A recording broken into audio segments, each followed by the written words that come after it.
We use phase-appropriate measurements to assess when we are ready to move to the next phase. The right measurements for each phase will provide honest feedback and promote the correct behaviours. Getting measurements wrong can result in either a delay in moving to the next phase or a premature advance to the next phase. Either way, the result will be diminished KCS benefits. For example, the impact of effective customer self-service, which is typically part of Phase 4, changes everything. While KCS techniques improve efficiency and quality of assisted support, most teams are also using it to enable a shift from the assisted support model, which is where incidents are handled by the support centre, to a self-service model, where customers solve issues on their own by accessing knowledge. By capturing knowledge and making it available broadly, KCS helps support analysts shorten resolution times and improve capacity in Phase 2 and 3. The measures for this phase are familiar: average work time to resolve, cost per incident, first contact resolution, and the number of incidents handled per analyst per month.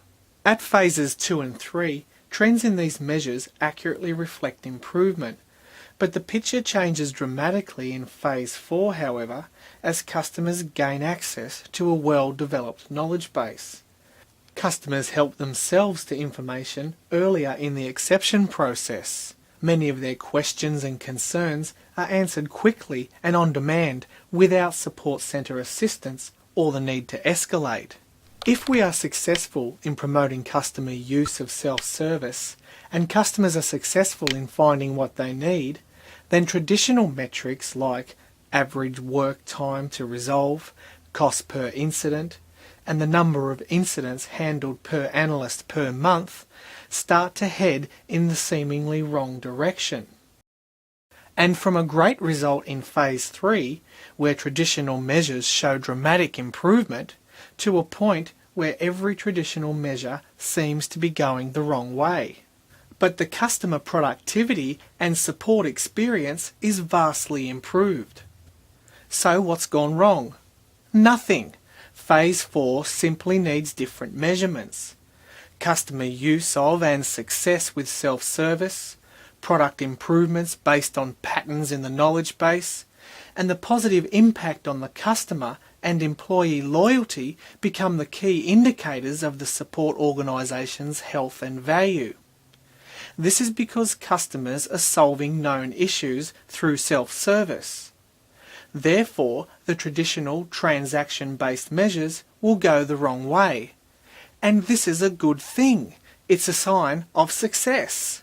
We have moved from known work to self-service, and our support analysts are now spending a high percentage of their time on new issues, which is how we should be using the talents of our support analysts. As support is transformed from a transaction-based model to a highly leveraged relationship-based model, we need to measure a broader set of things to reflect the health and the value of the support organisation.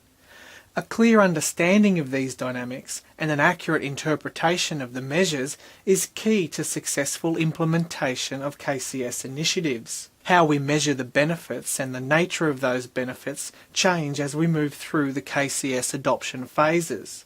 This graph is a conceptual representation of the realisation of benefits across the phases of adoption.